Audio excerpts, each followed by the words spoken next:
Starring Entertainment. Female alphas, sa mga female alphas. Gusto namin medyo pakita yung backstory ng mga female alphas. Yes, yung mga nasaktan din tayo, may mga nanakit sa atin. Kung paano sila, bakit sila naging strong. Yes. Anong one-sided love ba yun? Tara. Also, makikita niyo rin po, this week magiging out na po yung pinaghandaan naman sa China na Show It All po. Kasama po namin yung sa pag-represent sa Philippines, to represent the Philippines. Mini, and andun din po kami. Kasama rin po namin si Exolay. Yes! I'm excited. Kamusta yung experience? Trip to China. Ay, iba po yung experience kasi parang ito po yung first international ganap namin, and sila pa yung mismong tumawag po sa amin to guest sa kanilang showcase, and sobrang kakaiba siya kasi nire-represent po talaga namin yung P-pop at yung Pilipinas, kaya isa po siyang karangalan sa grupo namin, and wow, di ba? Parang nakakatawa. Para maging ito yung first na out of the country experience namin, nakakatuwa.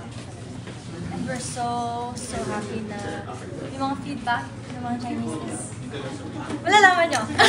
Basta! Spoiler! Kaya panoorin nyo this week, next week. Labas na po ng teaser, right?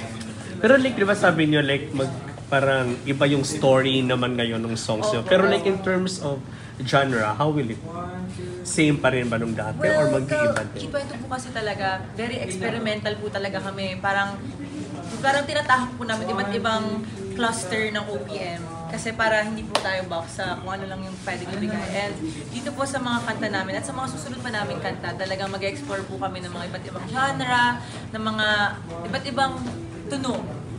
So sa One-Sided Love, medyo dun po siya on the lo-fi, on the medyo Soft pop. Yeah. If compare po natin siya sa Loca, na very alternative Or sa rock. or sa Boomerang. So, ibang-iba po talaga siya. Buti hindi kayo na don't you find it challenging in terms naman of your vocals? Kasi syempre di ba may iba na parang mas bumabagay yung boses lang sa ganitong klaseng genre. Kayo kinakailangan maging all around, gano'n. I think, feel ko po, that's the beauty of sobrang iba po yung vocals namin and yung dynamics namin.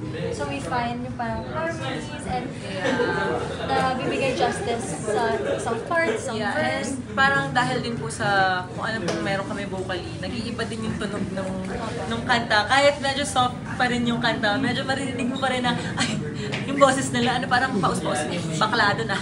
Parang ganun pa rin yung boses nila. So, May pagkakasali. parang husky pa rin siya. So parang Bakla ako pero parang di naman ganyan boses ko. Ang ganda-ganda naman ng boses niyo para sa sa isang bakla. parang gano'n po siya. Parang maririnig nyo pa rin yung powerness. Yung powerness, yung power ng mga vocals mo. Sino nagsulat ng ano? Sila, Kuya Tiny and Kuya Gab. Tapos nag-additional lyrics po ako sa second verse. So, parang katulad nung sa Vision, gusto nyo rin ba na parang next naman kayo naman yung sulat ng songs? Well, we do actually write our songs mo. Talagang nasa line-up po talaga ng mga kanta namin kung kailan i-release. Meron na po kaming mga nasulat na kanta. Isa na po doon yung Loca. Actually, yung Loca po, hindi po talaga siya i-release. Dahil lang nasama po siya sa Shake, Rattle, and Roll, na-release po siya early on. And hindi lang po Loca ang mga nasulat, madami po talaga. So, sa mga line-up po ng songs na i-release po namin, dinedepende din po namin siya sa era at sa messaging po namin. Gusto po namin, pero at the same time, gusto namin mag-aral sa mas experienced and iba yung creative inputs ng mga mentors namin, ibang producers, ibang writers. So, open din po kami sa iba. Ano yung inspiration ng music niyo? Pagka pipili kayo o mag-compose kayo ng music? Very important po talaga sa amin yung gusto namin yung parating na mensahe po sa nakakarami. Ito ba yung Hindi. Nakakarami. Hindi. So, yun po, parang when we pili the songs po, parang mas importante po sa ano ba yung gusto niyang iparating. Nakaka-female alpha ba to? Nakaka-empower ba siya? Nakaka-touch ba siya ng mga heart? Yun po yung very important po sa amin pag nagpipili kami ng kanta at susulat po kami ng kanta.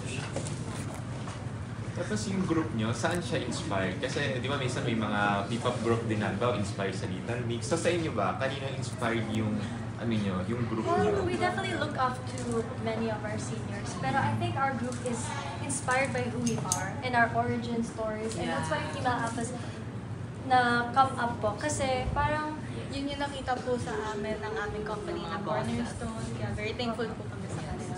Pero ngayon po, parang sinasabi nila parang ano, going on the direction, parang TLC. Wah! Ay, TLC! Grabe na, say my name, say my name! Oo. Testing style. About testing child. And sa inyo ba, sino pang gusto nyo mga-collaborate ng mga singers pa or mga kapatid nyo sa K-pop group? Napakadami po. actually, sobrang open po kami sa collaborations. Pero I know that the girls have been so super vocal about itong group, SB19 of course. Syempre, parang lahat gusto mag-collab dyan. Galing-galing nila. Ako naman po, Ben and Ben, kasi lahat ng songs and music nila napakaganda. And gusto ko pong maging part yung group namin ng isa sa mga songs din nila. Yes, for me po talaga ang aming mentor, na hindi lang po siya mentor namin, but kakolab namin si Ate Casey Tandingan. Like, oh my God, nahimatay na ako. Po talaga si Ate Casey po kasi grabe po talaga siya. Hindi lang po siya mentor namin, ate na rin po talaga namin siya. And hands-on din si Ate Casey nung nag-debut pa kami, yung band. Nag-additional vocal arrangements din si Ate Casey. And sobrang, we learned so much. Maraming salamat. Thank you po, thank you po. Thank you.